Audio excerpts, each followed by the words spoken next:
The odds are not looking too great, to say the least. OG obviously heavy favorites. There's really nothing else to say about this. Honestly, for Spirit, if they can get one game off of OG, then they're in a good spot. Well, and it's worth noting that across the rest of this Group A, an incredibly hard group I might add, they are probably the biggest underdogs. People have really been liking what they've been seeing out of Newbie recently, myself included. But I think that they still do have...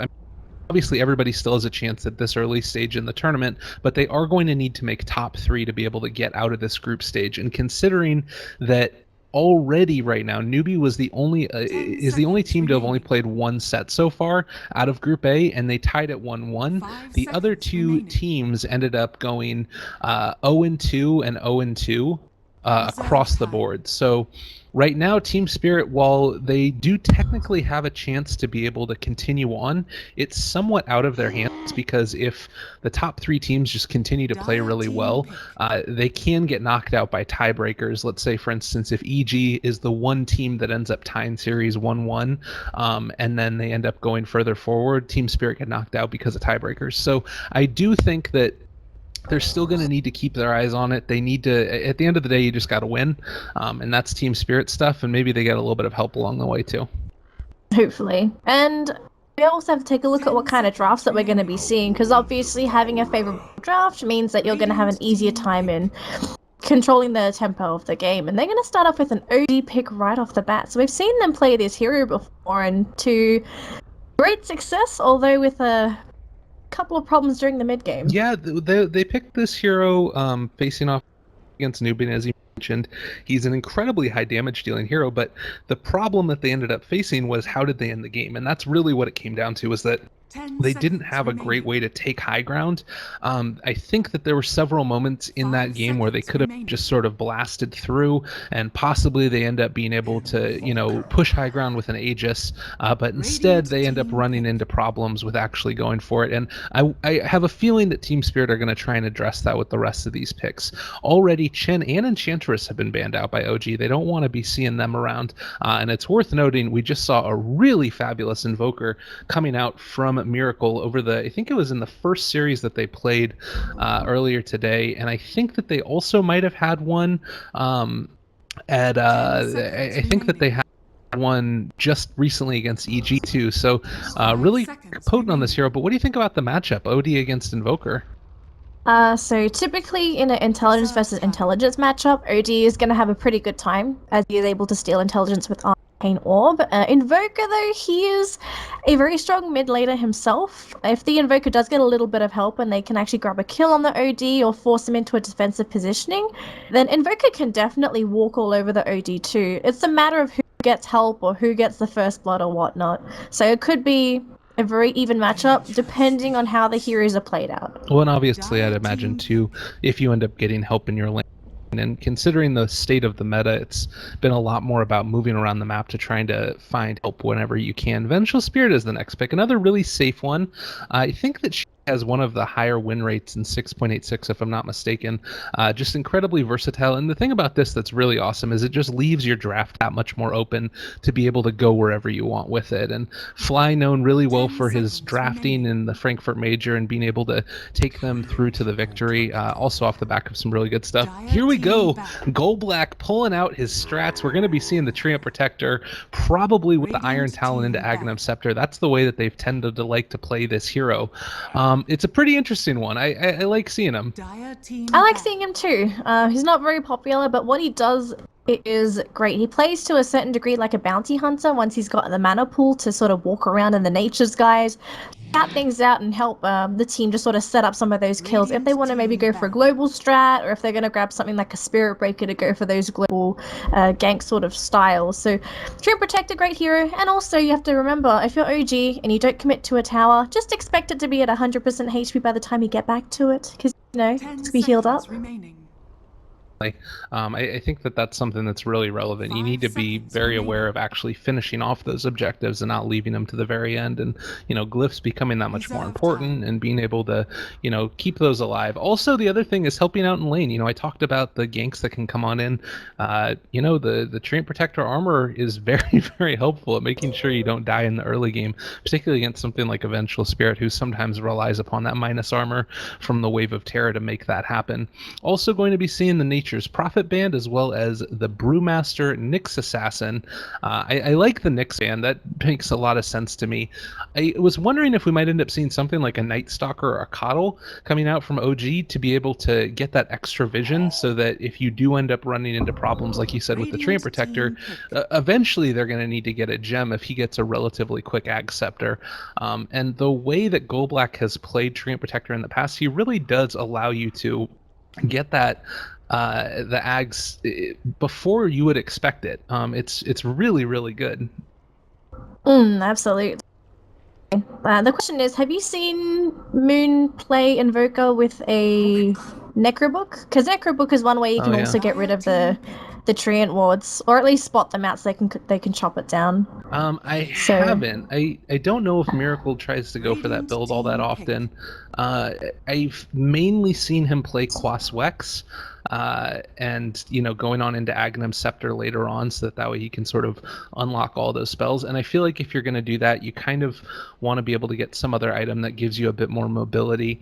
But you can go that route. That's the thing about Invoker that's so awesome, is that he can be incredibly versatile, and you can build him whatever way you want based upon the skill or item builds. And I think that that's a relevant pickup if you wanted to go that route. Bane as well as Rubik also going to be taken, just some other very strong laning heroes. Even if this isn't a Vengeful Spirit in the carry role, this lane would be really scary to walk into for any off laner on the side of Team Spirit. Absolutely. I said Moon for some reason. I meant Miracle. Oh, yeah. They're both M's. It's not easy. But both teams have picked up both supports though. So you've got the Bane, one of the best laning supports in the current game, whereas for OG, they've got some pretty open supports. Rubik for spell steals, you've got Vengeful Spirit for swaps. All across the board though, I'd say OG, they're looking very solid. They go for a Spirit Breaker. So they are going to try and play aggressive. I expect this is to be a Exort Invoker, so there is going to be Sunstrikes across the map. They need the final hero to really finish up their draft with some damage output. Yeah. Unless it's going to be a core Venge. I think that they're not forced into that, but it definitely is a possibility. Because right now their draft is mostly circled around this Invoker, because he's the only one that's doing any real source of damage for their team. Because Rubik is going to be reliant on stealing spells. Spirit Breaker's purely there to sort of mix the fights a little bit with Nether Strikes and charges, but he doesn't really do that much by himself. Yeah, it is something that I'm curious to see. Like, this is often a point where you would sometimes see teams pick up like a last pick Gyro. Obviously that already being banned out, but those types of heroes that do a decent amount of damage but need some farm. I really think, like you said, they need somebody who can come online early. Vengeful Spirit does fit that bill as a carry that can fight early and often. But it's very difficult sometimes if you don't get those early levels of farm.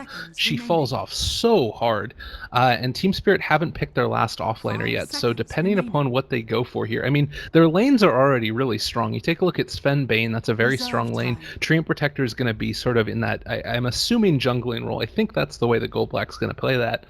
And then you have the Treant Protector armor that can come back throughout the whole course of the laning stage to make sure if you do get dove or if you want to dive towers, you're going to be okay to do that. So I don't know if a Vengeful Spirit lane is going to be able to stand up to that if they pick another relatively weak support. We'll see. It can be a really strong lane in terms of the right click damage and disables they've got, but mid game, like you said, I agree, there could be some damage issues.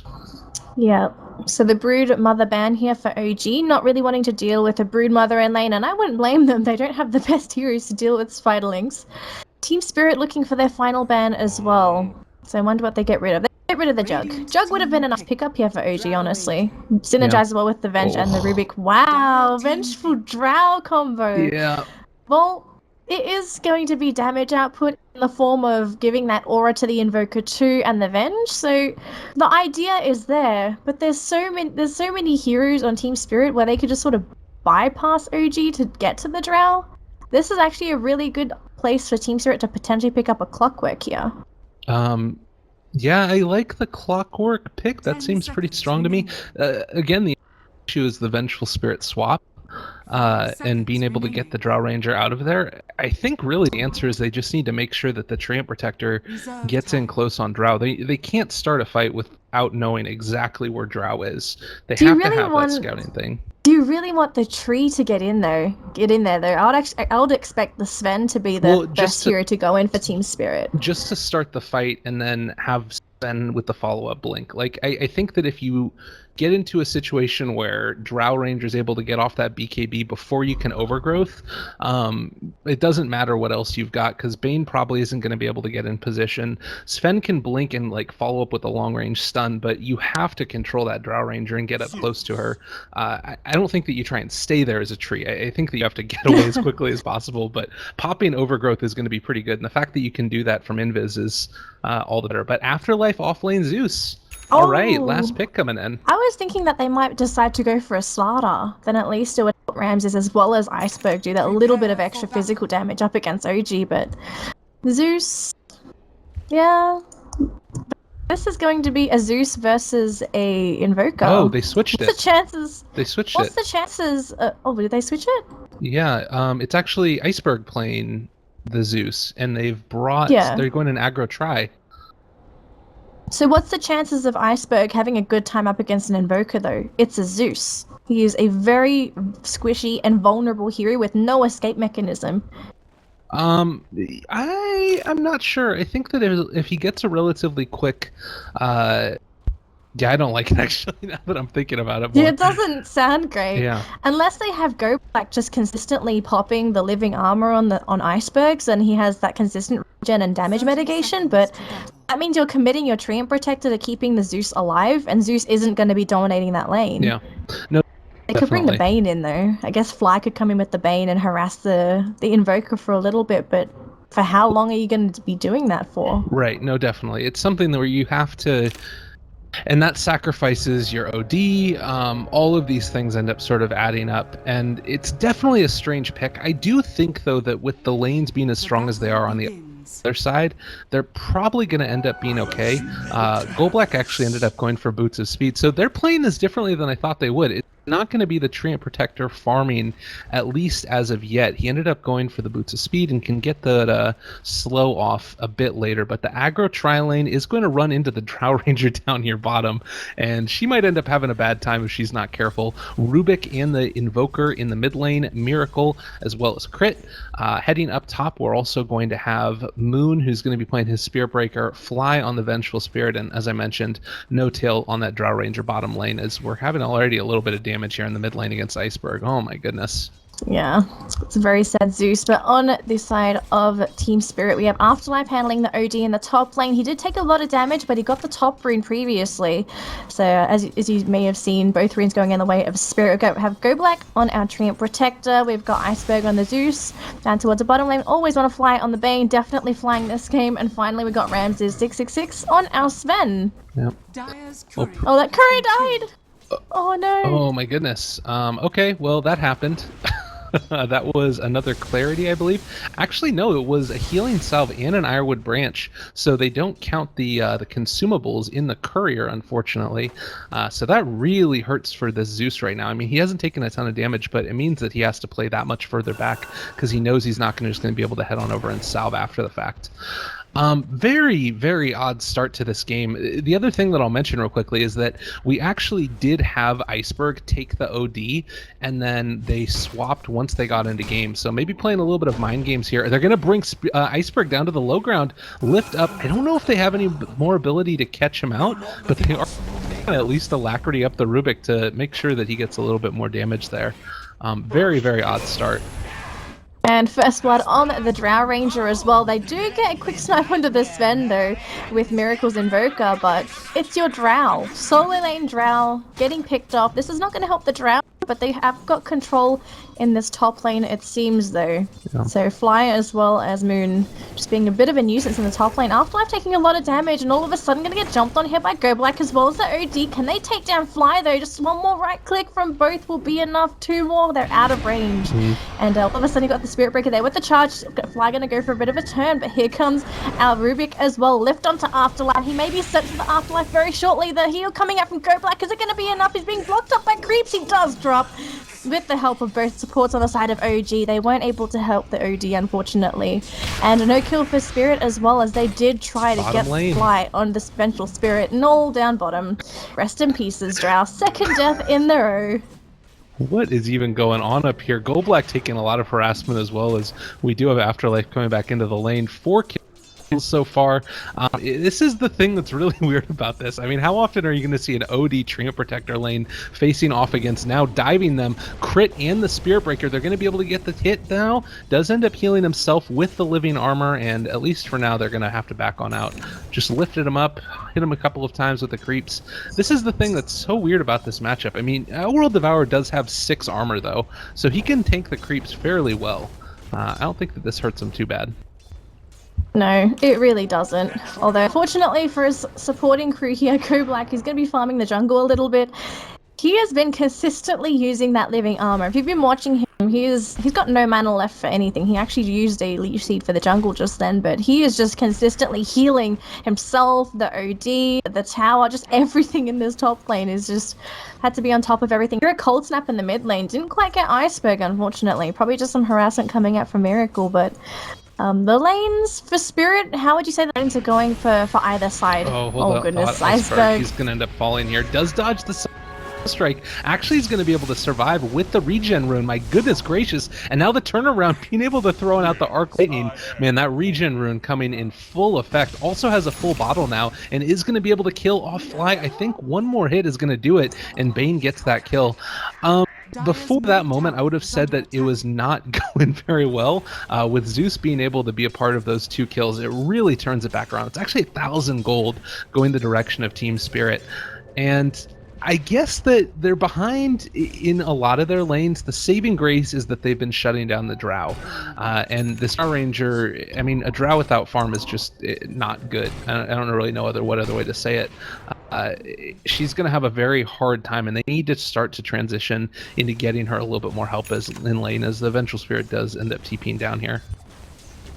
Yeah, so let's hope this is going to be enough to keep the Drow Ranger alive, because if Drow keeps dying, she's not going to be in a very good spot.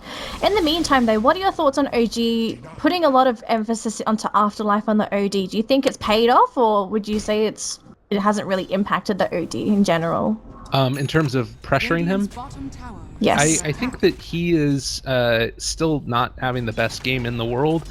I don't know if he necessarily has to, though, because once he does get that level 6 up, or starts leveling the Sanity's Eclipse, depending on how he wants to do it, you can still be really, really effective with that, as we do see Iceberg drop pretty low in the mid lane. I think that he is going to die here, bottling up. Nice defensive Nightmare. Always want to fly the turnaround. They do end up popping the Fairy Fire, but in the end, they end up getting the kill.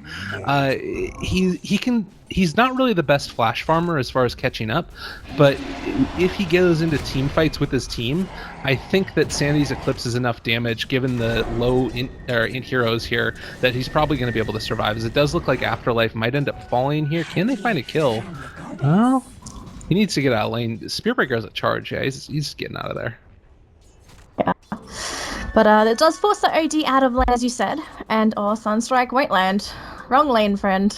Sorry, Miracle, no kills for you. So Afterlife will manage to get home safe and sound, whereas Moon, if he had the vision, I'm pretty sure Moon definitely would have gone for the charge on the OD earlier, but he did lose that vision. You have a rotation down bottom with Always Wanna Fly. I'm going to put an Observer Ward first to see where everyone is in the jungle, and he will spot out the Rubik at least.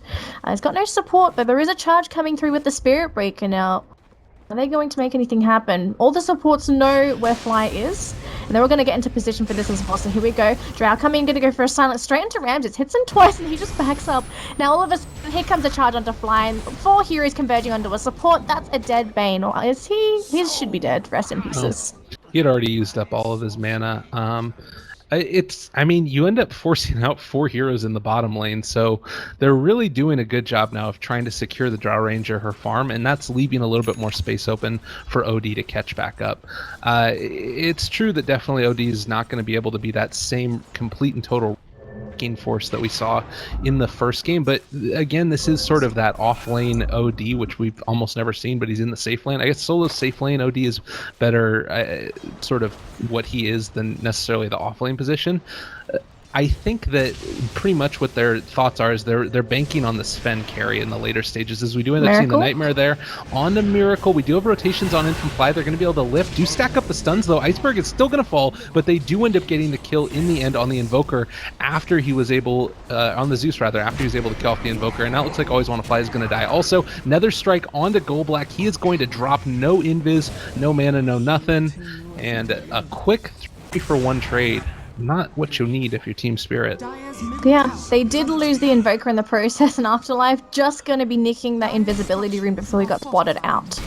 The unfortunate thing for the Invoker was he died before the Zeus did. He wasn't able to snag the EXP from the Zeus kill. He wasn't able to get much out of it. There is 2 mid with Spirit though, but I've got to be so careful with their positioning.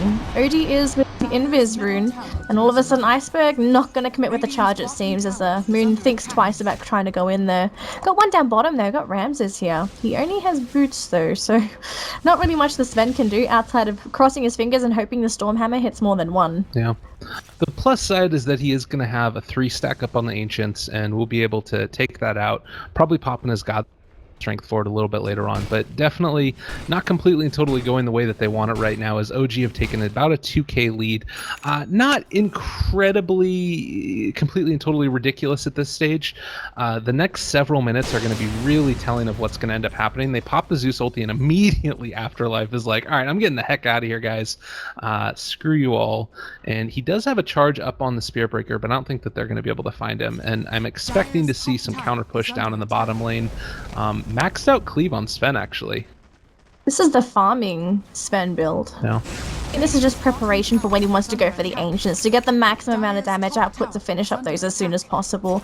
If you think about it, right, Ramsey isn't really fighting with the rest of his team, so he doesn't really have to go for the max points into Stormhammer yet. He knows he's going to be farming for that little bit more, so he can get away with the cleave build for now, but once he does get some more points into Stormhammer, then we will see him sort of battle ready to help out the rest of his team.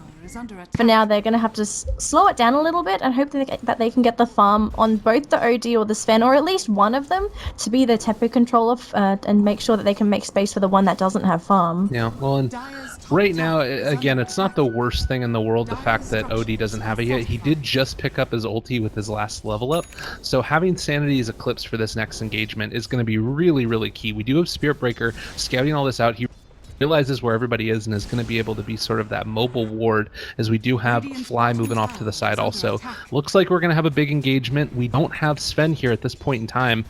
I don't know if can take this without him, and honestly I don't even know if they can take it with him. This is a really scary situation. They possibly could, but it's up to OG and their positioning as to whether or not they're going to let Spirit catch them. And it looks like for now OG want to play safe. They've just ported the Invoker down towards the bottom lane, and they're not completely dispersing from this top lane. If they're not careful and Spirit tries to scout that jungle, they could potentially find 4 of these heroes. Alright, well, looks like Spirit are a little bit spooked too. They're going to back on out of there. Gold Black just keeps on farming up a Storm, but he's ended up going for that Iron Talon. Haste Rune coming in? Crit? Thinking about doing something. It's hard to find him. It's just a Rubik though. Yeah. What can he do? He can look around, just walk on his speedy little feet, just run to Iceberg. Get out of my lane. Shoo. Yeah. Shoo, you pest. Oh, they're actually going to be able to catch him though. Stormhammer goes in the first time. I'm a little surprised. Oh, and now it's stolen. Okay, that ain't good. I don't know if they're going to be able to punch this any further, though. Bane, a little bit faster in the movement speed than Rubik. I about 20. Nah, not going to get it. If there was a grip from the Bane, then I think they would have tried to go for the kill onto the Rubik. Oh, just a little bit too slow, unfortunately. Uh-oh, Afterlife, very, very all out on his own. This is not going to end well. This is the most dead OD I've seen in a while. Charge goes through. There's the Wave of Terror. There's going to be the Nether Strike. Ends up getting it off at the end, and oh my goodness gracious. Yeah, that's a lot of damage. You need to not do that. I like what OG's doing though.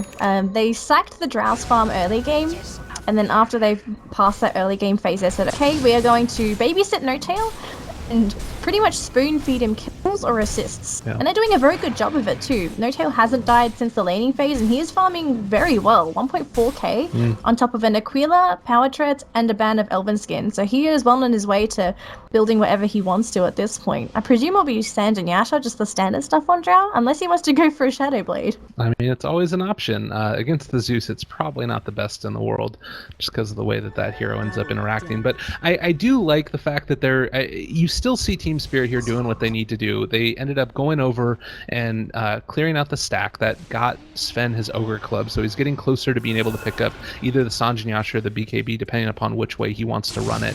I've seen both of them. I think we saw our TZ run the Sanjin Yasha build earlier and really use it to great effect.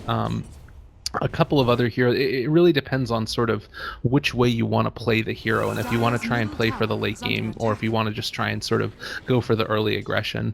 Though I think that he's probably going to end up going for BKB just to be able to sort of keep Pat. What are your thoughts? BKB, well, considering they have a team like this, like you're always going to have the swap. Yeah. So it's not mandatory. Afterlife should be dying, but there's going to be a quick save here from Always Wanna Fly, but they're going to lose Afterlife anyway with the stolen Stormhammer. Gripsa says, okay, screw that. I'm going to take both of you instead. He also gets both grip. kills. He got grip too? Yeah. Oh my goodness. Yeah, that ain't good. Oh, this is... No, it is not. Wow, Crit's going to be very happy Rubik this game.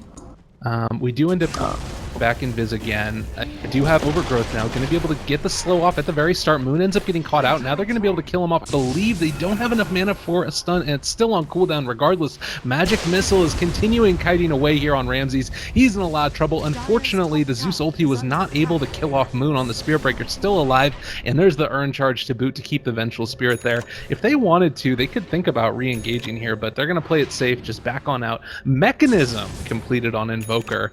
The not often sought after item. This is a Exort Invoker too. This is the last item you would expect on an aggressive Invoker. Well, I guess he could, go all in and know that he's gonna have the extra regeneration from the mech. Like, who knows? Maybe they just felt like, hey, someone has to buy Mechanism. No one's ideal. Miracle, you do it.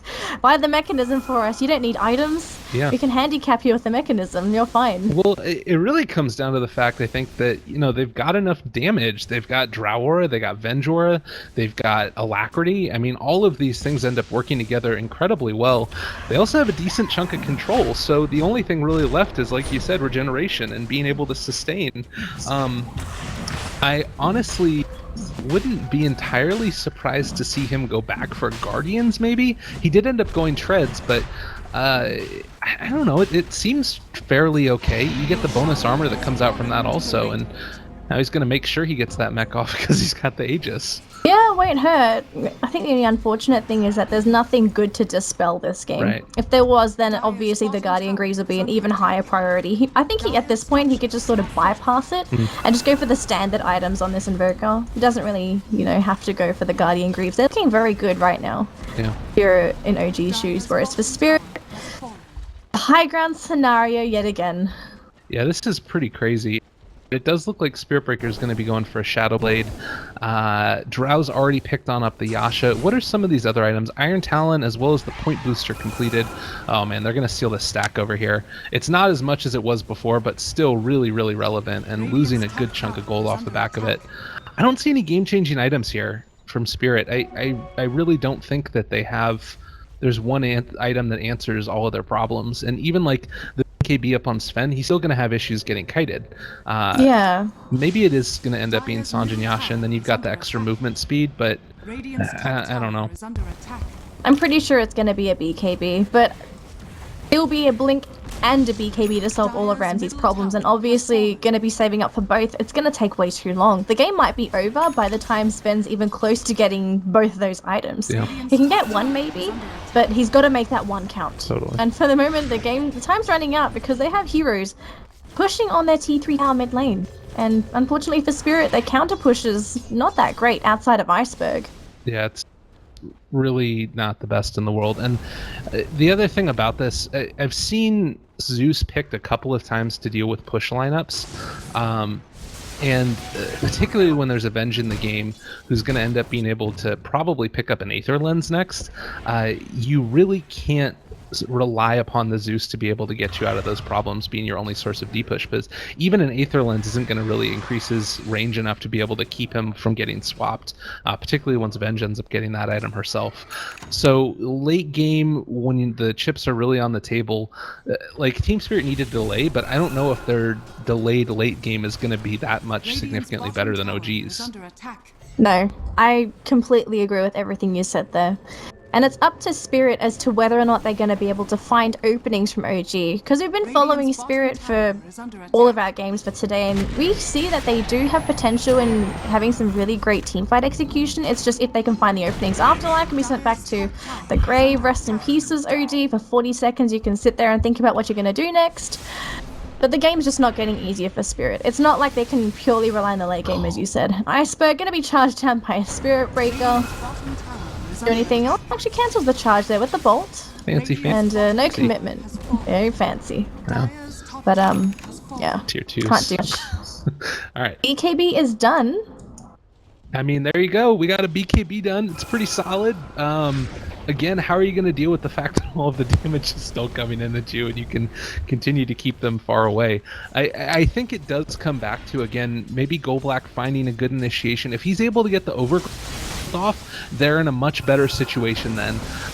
That in and of itself is really hard, and I would have loved to maybe even see him go for a Blink Dagger this game instead. There's the charge through, hits onto 3. They do end up getting a huge amount of damage on out though. Maybe a turnaround, Overgrowth onto 2. They're doing a lot of cleave damage. There's going to be the turnaround with the Sandy's Eclipse also, and all of a sudden 4 heroes are dead on the side of OG. There is the Aegis popped. OG Miracle is going to end up going down. A couple more right clicks, still staying alive with the Stormhammer stolen. They're going to get another 2-person stun off the back of the telekinesis. OG Miracle trying to get out of there. They do have another Thunderbolt in 2 seconds. Not very fast with that one, as they are going to be able to turn this back around. It looks like Crit's going to fall, as is Miracle, and my goodness gracious, have they actually done it? Actually, Crit gets out.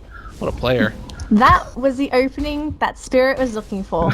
They finally found it, and we all of a sudden have a massive 4.6k gold swing.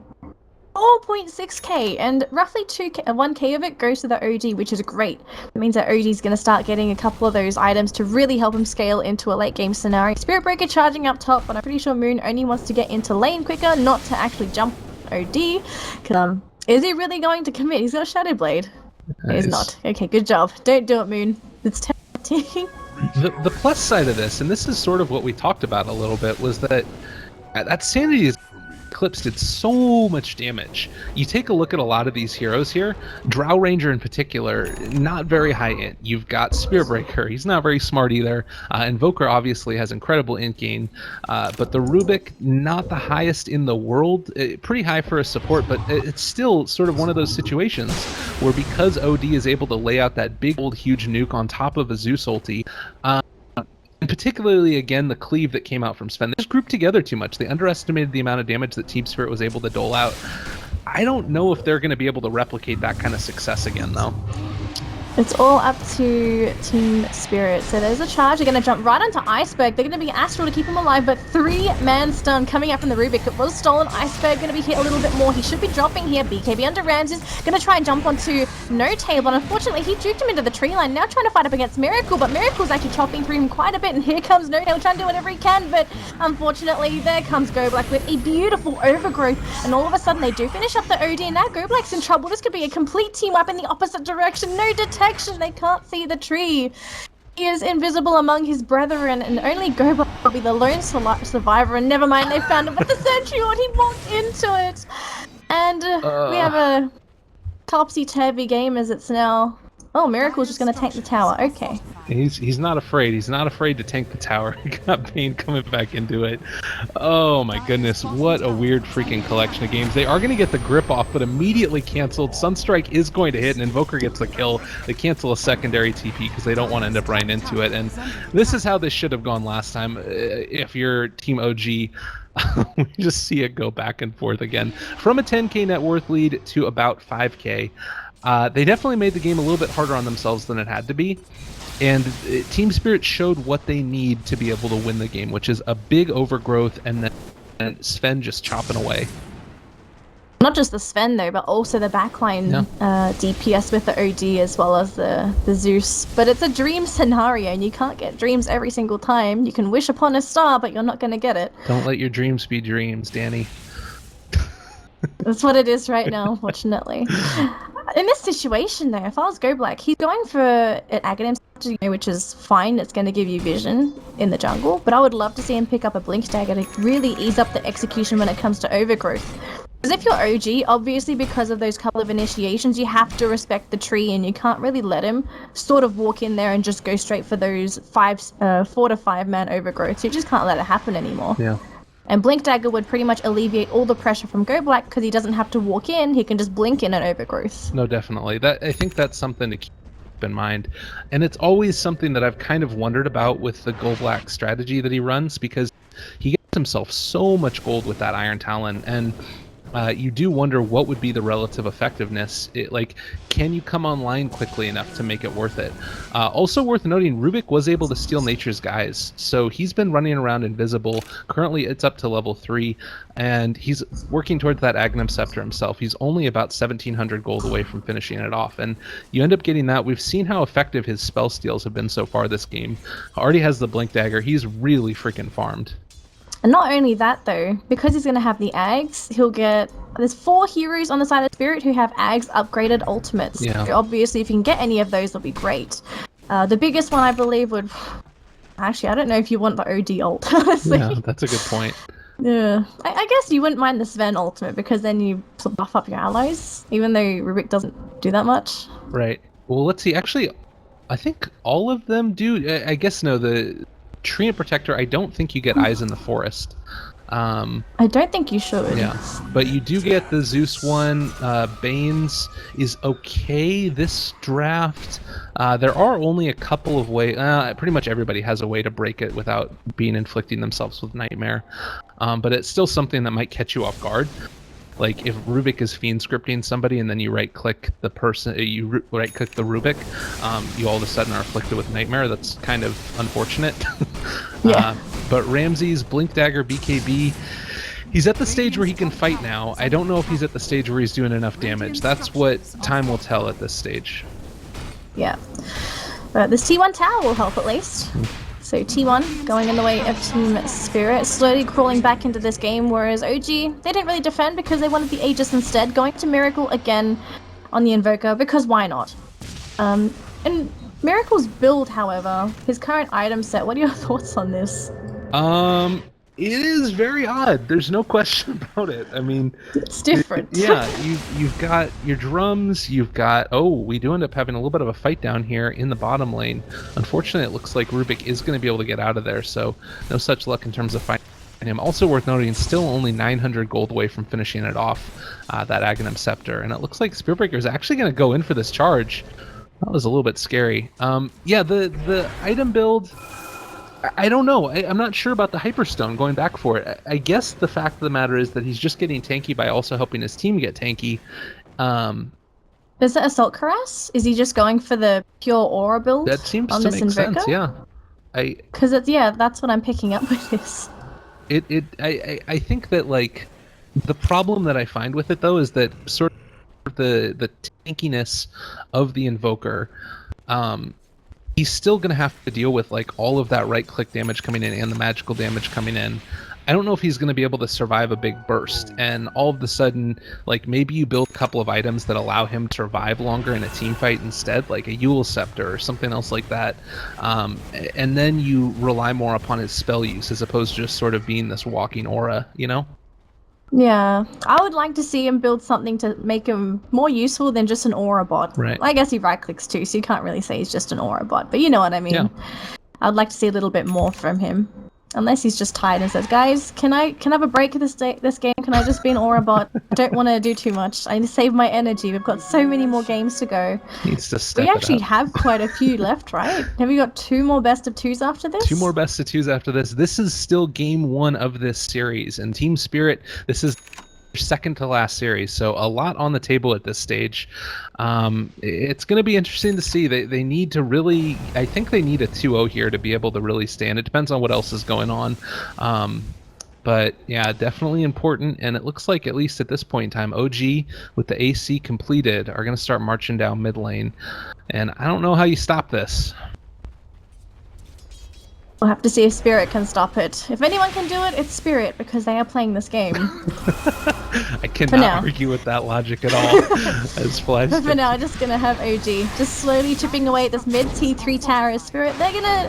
Oh, they go for a quick swap. They want to Iceberg. There's a lift as well, and he's immediately gonna be blown up. But there goes the Overgrowth. Can they do anything? Iceberg didn't die. He actually managed to get out of there. They get a quick kill onto the Vengeful Spirit, and all of a sudden, they're gonna try and go for a quick jump onto Rams as he is isolated by himself. They do lose the Sven right off the bat, though. It's a Vengeful Spirit for a Sven. All of a sudden, the quick Astral by the Afterlife, but unfortunately that's going to kill his teammate off as Go Black won't live for that much longer. OD is going to be dropping in the hands of Moon. Now Iceberg going to be by himself, going to try and get a quick kill here. Can he get a kill onto Crit though? Going to be lifted up. Crit. Nope. And he dies. Rip. What a play. Could have been a hero. Really, really could have been a nicely hero. done. Unfortunately, they lost their Raxes, and then you take a look at this Delta split from OG. One down bottom, one up top, and these T3 towers are not going to be up for very long. It's just such a good play by them. They realize what they need to do. Iceberg actually is taking too much damage, 300 pop almost. He needs to get out of there. Almost was able to turn around and kill off Miracle there, but unfortunately Miracle actually is going to end up dying himself with Aegis with the last hit of the tower. Really, really well played, and now they're in a situation where they take off one of the barracks, the ranged one down in bottom, and I think that Miracle's going to be able to get away with maybe taking the melee here. He might have gotten a little bit greedy. There's going to be the armor coming in, and yeah, he should be okay to only lose the one in that bottom lane. Oh my goodness. Still so much damage done. Oh god, Miracle. Just deafening blast and right clicks.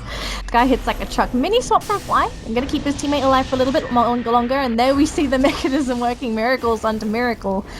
And Fly will give his life away just to save his teammate, but it is the Invoker. So it's Fly's job here. Rest in pieces. Their base is in shambles. Really well done. They're pinging it out now. They're ready to keep on going. If they're able to kill off the tree here, Black. they'd be pretty freaking huge. Another strike a second time through, stealing a little bit more. That was Leech Seed that ended up getting taken. Overgrowth still does get off. Iceberg in the time is continuing to try and hit away here. Yule Scepter keeping him alive, and Afterlife has come on in to try and be able to kill him off. Nice Astral Imprisonment keeping him there. Gets pushed on up towards the high ground. Is going to be able to turn around and start dealing damage to Moon, but I'm not sure if it's enough. Atos out one time through. Crit ends up falling. Meanwhile, Team Spirit are coming back at it. They want to see if they can take him on out here. They don't have the ability to quite catch up. Dust does just hit Moon on the very edge of it. Charge through onto 4. Might be able to get out of this one. No! Gets interrupted there by Zeus, and he is going to end up falling. Sunstrike through to kill him. Afterlife. What a freaking player. Wow. Invoker. Jeez. Oh, God. If only there was a couple more heroes clumped up, he may have survived. Yeah. It was really well played, though. The fact to, like, pick him out of the... You probably at some point are just, like, throwing them out there and hoping, but we'll say that he intentionally did that the whole time through. Such a pro. Such a pro. Mjolnir on the Drow. No Tail attacks like a truck. He attacks so quickly as well. Oh my god, is he gonna go Ags? Who, Drow? He just picked up the point booster. Oh my god, we're gonna see it. Why not? The pseudo Medusa. Oh jeez. Alright guys, we're doing it. This game needs to last another like 7 minutes. That way we see the Drow Ags. This is pretty awesome though. OG feeling very confident in what they're doing. We've got the Miracle Invoker with the drums into Mechanism, Vlad's AC, followed up by the Drow Mjolnir into Aghanim Scepter. And it does look like Ramses is stuck there. They ended up being able to spot him out. He needs to buy that TP. He went straight crit, so I don't know. This is a moment where you're going very standard item builds for Team Spirit, and maybe OG, we'll say, experimenting a little bit. I don't know. Oh, there's a lift there. They spotted out Godblack. Do they have detection? No, he walks out Sentry Ward. Oh, they get the swap there. Can they catch out Godblack? He's pretty much dead. What a play by Fly. Very good play. And look at Spirit. They're all retreating. Their tree's not there. If there's no overgrowth, they can't team fight properly. They have vision of always want to fly. They don't have the swap though, as they already used it. And here comes the high ground push from OG. They're going to secure this game one if they can take this fight quite convincingly. There's no T3 towers and only Raxes. And with no overgrowth, you could say that Spirit's teamfight is severely hampered. Definitely. Well, they do end up throwing out the Veil right from the start, able to steal another spell. That one was Arc Lightning. Worth noting, you know, Static Field still incredibly powerful, and it does look like Tree is going to be back up in a couple of minutes here. With the overgrowth trees around here, you really need to be careful. Several of them are going to end up getting spotted, as we do have Ramses getting chased over by Moon Meander. Is he going to end up being able to get killed? No. Just pops the Shadow Blade one time, pops Ramses on his butt, and then walks away from it. Very well played. So for the moment, it just looks like OG is exerting their pressure on Miracle. Looks like Spirit were thinking about it. They were all going to bum rush him, and then they just second guessed it and said, nope, bad idea. We want to win this game. We better not throw it now. Whereas the Roche timer, what are we going to get? Pretty soon. We are going to get 1 minute 9. Not bad. Charge a second time through. Nice blink away by Ramses, recognizing the inherent danger. They do drop on down the ward there, which means that they spot out that was there. Still haven't seen a whole heck of a lot of taking down of the trees yet, which is something that they really need to keep an eye on here. If they do end up picking up, like... See, the problem is that for the Vengeful Spirit as well as the Rubik, you want to be able to continue to get those items. You don't want to have to go back for like a Quelling Blade and a gem to get the deforestation done. Oh, God, obviously. And they're making a good decision here. They're hanging around the Roche pit as well as the bottom lane just because Spirit know that OG have been in their jungle for quite a bit, so they did put a lot of trees down. And then OG said, okay, we're not going to deal with these shenanigans now. We want the Roche. Oh, can they actually catch out Moon? No, they can't actually. An immediate charge moving into the top lane, it seems, and everyone on Spirit, they're going to try and go for a grip. They might be able to kill off Moon, but the rest of OG... Are they coming in from behind? They go Black coming in. Dust has been deployed, and they do have vision of the Vengeful Spirit, and they actually kill her off in time. It looks like everyone on OG have just pretty much split out of this, and they're going to let their allies drop as 2 on OG are dead, and the Roche has quite literally respawned. So if Spirit spots this out, they could think about going in there, but then again, Spirit probably don't even want to attempt the Roche. I think it's worth checking it out, and now full information across the board. Always Wanna Fly does see it. It's a 20k net worth lead still for OG. It does not feel that significant at this stage in the game. There's still definitely a chance for a comeback here. It's going to need to come off the back of some really great plays with the Vengeful Spirit buyback. They need to be careful. Oh god, they don't have God Strength for another 40 seconds. They kind of need to get out of here, although they do have the Eyes in the Forest Tree right here in front of the Roche pit. This could be so significant if they're able to make this happen, and it does look like the Drow is going to end up getting taken out right at the start. They need God Strength. They need it so badly. They might be able to get a big overgrowth off, continuing to hit away. Miracle is going to get caught up in the middle of all of it. Right clicks abound, but not enough damage. Afterlife on the backline's trying to be able to take out Drow Ranger. Not quite time. He is going to be able to kill off the Sven. Meanwhile, everybody on the side of Team Spirit is dying. The only person left alive is going to be Iceberg, as well as the Bane, who's very shortly going to die as well. 5 heroes end up going down, and Team Spirit can only look on in abject horror as their Roshan is dead, their base is soon to be dead. Oh god. They needed the God Strength so badly. Like, Sven tried to fight in there and he was thinking, maybe I'll hit enough just with my Crystallis and right clicks. No. You hit like a puppy, my friend. You don't actually hit that hard. So he wasn't really a threat, and Miracle just focused him down because he knew that, hey, if Sven hasn't popped his God Strength that's on cooldown, and I may as well kill him before it's off cooldown. So they just did it. Now T4s are under siege, and first one's going to drop very shortly, and here comes the Sven, straight away stun only on Sophie, but he gets immediately lifted. He has no BKB for 6 seconds. If he dies, that's it. GG, I think. I preemptively called it, but this is pretty much it for Spirit. Yeah, and yeah, there's a GG. Yeah, that was just... at the same time, like, you can say, alright, they didn't do the best job in the world, they probably shouldn't have gone for that Roshan. They had to do something. Like, there was no way that they just sort of around there, so you've got to at least force those buybacks. Maybe you could argue that they could have sort of retreated back to their own secret shop and waited for God Strength to go back up, and maybe OG doesn't quite commit immediately for the Roshan, but I think that they were already too far deep in a hole to not go for a